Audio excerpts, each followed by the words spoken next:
Hello everyone, welcome to our YouTube channel Indian kids.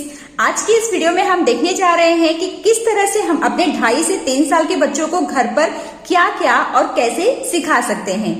ऐसे कई सारे पेरेंट्स होंगे जो अभी अभी बच्चों का एडमिशन नर्सरी क्लास में करवाए होंगे, तो उन्हें बच्चों को कैसे घर पर पढ़ाई शुरू कर देनी चाहिए। आज की यह वीडियो इसी से रिलेटेड है। आई होप कि आज की इस वीडियो के थ्रू मैं आप सभी की काफी हेल्प कर पाऊं, इसीलिए वीडियो को आप प्लीज जरूर पूरा देखें और यदि आपको थोड़ी सी भी ये वीडियो हेल्पफुल लगे तो औरों के साथ जरूर शेयर करें। तो चलिए हम वीडियो को स्टार्ट करते हैं।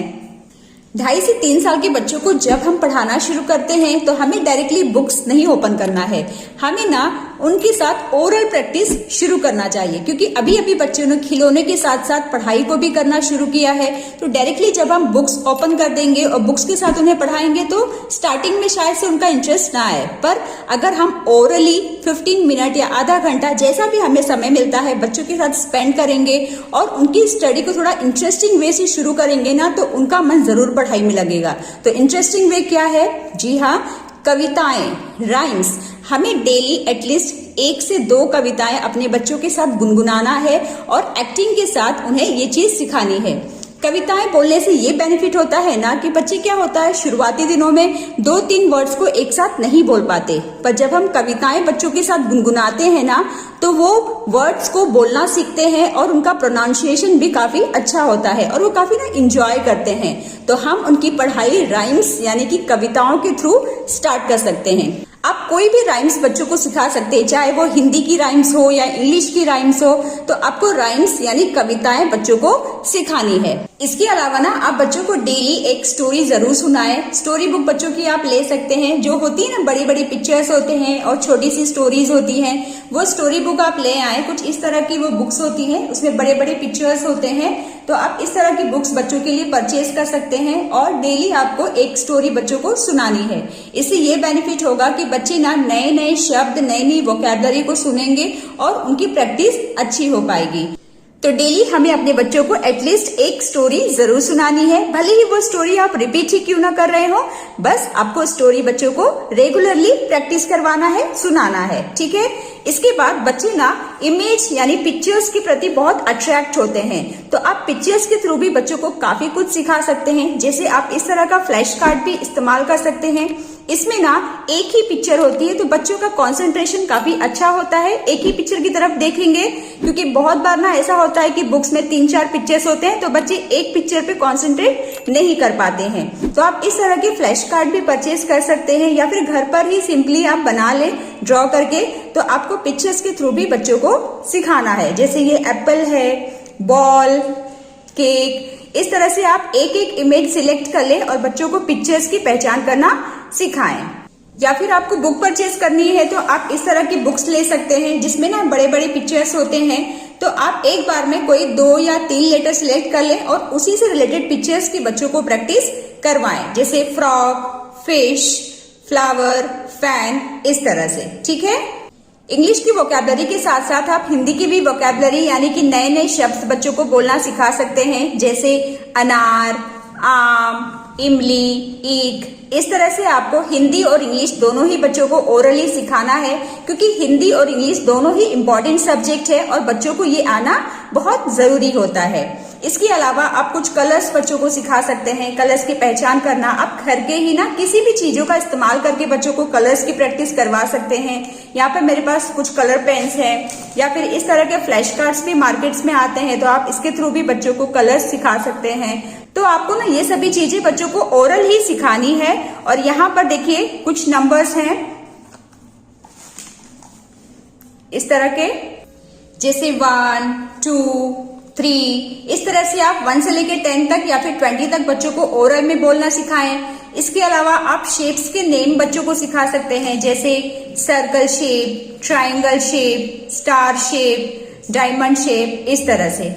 तो बच्चों को स्टार्टिंग में ना यही सभी चीजें आपको धीरे धीरे करके सिखानी है और उनकी वोकैबुलरी पर काम करना है। एक बार जब बच्चे का इंटरेस्ट आ जाएगा ना तो ऑटोमेटिकली आप उनकी प्रैक्टिस वर्कशीट के थ्रू स्टार्ट कर सकते हैं। वर्कशीट भी हम देख लेते हैं कि वर्कशीट में आप कैसे डेली बच्चों को छोटे छोटे वर्कशीट बनाकर इसकी प्रैक्टिस करवाएं।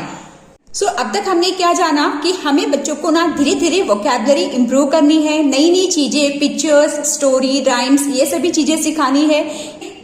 ये सब चीजें सिखाने के समय जब हम बच्चों के साथ टाइम स्पेंड करेंगे ना, तो इससे हमारे और बच्चों के बीच की बॉन्डिंग काफी स्ट्रांग होती है और यही वो समय होता है जिसमें हम बच्चों के मन में स्टडी को लेके इंटरेस्ट को जगा सकते हैं, यानी कि बढ़ा सकते हैं। तो हमें बच्चों को एटलीस्ट हाफ एन आवर या 15 मिनट्स ही क्यों नहीं, हमको जितना भी समय मिलता है बच्चों को ये समय यूटिलाइज करवाना है और बच्चों के साथ इसे स्पेंड करना है। इसके अलावा हम बच्चों को अल्फाबेट्स लेटर जैसे ABCD ये सब तो ओरली बोलना सिखाते हैं, थोड़ा बहुत उसकी पहचान भी करना सिखा देते हैं।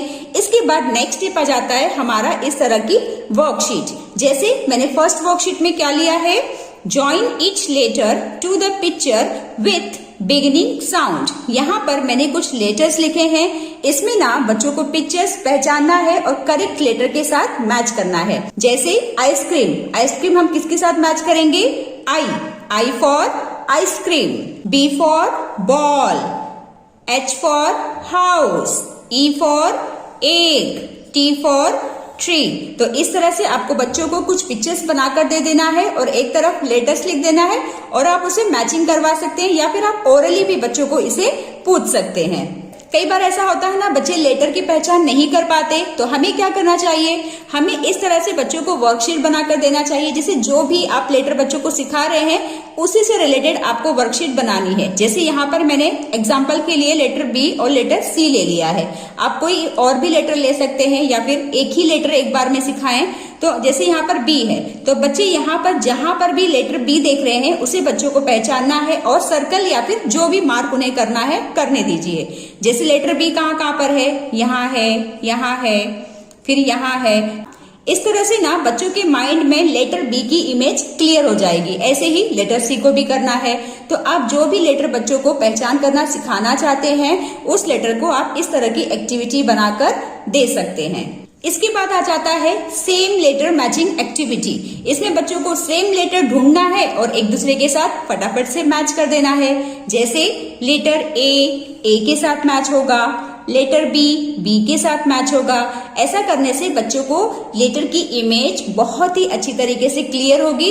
तो आप इसकी एक्सरसाइज बच्चों को ज्यादा से ज्यादा कराएं। एक बार में आपको 2 से 4 लेटर्स लेना है और इस तरह की एक्टिविटी बच्चों को करवानी है। मैंने कुछ इस तरह के पिक्चर्स बना दिए हैं और इसमें ना बच्चों को देखने के लिए कहें कि लेटर B से कौन कौन सा पिक्चर स्टार्ट होता है। तो B फॉर क्या क्या होता है, B for bat, B for balloon, B for बनाना। तो ऐसे बच्चों को आप काफी कुछ सिखा सकते हैं। कई बार ऐसा होता है ना, बच्चे लिखते लिखते काफी बोर हो जाते हैं, तो हमें लिखने के समय भी बच्चों को कुछ इंटरेस्टिंग चीजें देनी है। जैसे हम कुछ कलरिंग एक्टिविटी इंक्लूड कर सकते हैं। यहाँ पर ना कुछ कलर्स बच्चों को करना है। जैसे ये लेटर्स को देखना है और ऐसा सेम लेटर बच्चा जहां पर भी देख रहा है उसे कलर कर देना है। तो इससे काफी इंटरेस्ट आएगा। आप कलरफुल कलर्स बच्चों को दें। कुछ इस तरह से आपको अलग अलग कलर्स बच्चों को दे देना है और इसे आप कलरिंग करने के लिए कह सकते हैं। जैसे लेटर D कहाँ पर देख रहा है बच्चा, यहाँ पर लेटर D है, तो आप इसे कलर करने के लिए कहें इस तरह से। लेटर B कहाँ है, यहाँ पर है, तो यहाँ पर कलर करने के लिए कहें। इससे जब हम बच्चों की पढ़ाई में कुछ कलर्स भी इंक्लूड करेंगे ना, तो इससे बच्चों का इंटरेस्ट काफी अच्छा आता है। यहाँ पर नेक्स्ट हम देख रहे हैं मैच। अगर हम बच्चों को कलर्स सिखा दिए हैं तो आप इस तरह की मैचिंग एक्टिविटी भी बच्चों को दे सकते हैं, जिसमें बच्चों को कलर पहचानना है और मैच करना है। जैसे ये कौन सा कलर है, रेड। रेड कहाँ पर देख रहा है बच्चा, यहाँ पर, तो इसके साथ इसे मैच किया जाएगा। येलो, ब्लू, ग्रीन, इस तरह से। ठीक है। यहाँ पर मैंने कुछ ऑपोजिट वर्ड्स ड्रॉ किए हैं with the help of pictures. यहाँ पर बच्चों को एक दूसरे के साथ ऑपोजिट वर्ड्स मैच करने के लिए आप कहें। जैसे हैप्पी, हैप्पी का ऑपोजिट क्या होता है, sad. Empty, full. Night, day. Hot, cold. ठीक है। ये सभी चीजें सिखाने के बाद हमें बच्चों को लिखना भी तो सिखाना होगा। धीरे धीरे करके हम उनकी राइटिंग प्रैक्टिस पर भी काम कर सकते हैं और उन्हें काफी कुछ लिखना भी सिखा सकते हैं। पर इस पर मैं अलग से वीडियो बनाऊंगी जिससे कि आपको हर एक स्टेप्स अच्छी तरीके से पता चल सके। पर फिलहाल के लिए यहाँ पर मैंने कुछ ट्रेसिंग एक्टिविटी दी है जिसे बच्चों को ना ट्रेस करना है। Standing line, sleeping line, just बच्चों को ट्रेस करना है। स्लैंटिंग लाइन, ये कुछ कर्व है। तो इस तरह से ना बच्चों को आप ट्रेसिंग भी सिखाएं। अब ट्रेसिंग एक्टिविटी से क्या बेनिफिट होगा, जब हम इस तरह से ट्रेसिंग बच्चों को करवाएंगे ना, ट्रेसिंग, कलरिंग, आप जो मन चाहे वो करवा सकते हैं। इससे बच्चों की पेंसिल ग्रिपिंग काफी इंप्रूव होती है, अच्छी होती है, और वो पेंसिल को सही तरीके से पकड़ना सीखते हैं। और जब बच्चा सही तरीके से पेंसिल पकड़ना सीख जाएगा तो उसे लिखने में काफी हेल्प मिलती है। तो इस तरह से हमें धीरे धीरे करके बच्चों को ये सभी चीजें सिखानी है। सो डियर फ्रेंड्स, ये थे हमारे कुछ आइडियाज जिसे फॉलो करके हम 2.5 से 3 साल के अपने बच्चों को पढ़ाई शुरू करवा सकते हैं और उनके इंटरेस्ट को बढ़ा सकते हैं। आई होप आज की ये वीडियो आप सभी के लिए काफी हेल्पफुल रही होगी। तो चलिए मिलते हैं अब हम नेक्स्ट वीडियो में। Till then bye bye and take care.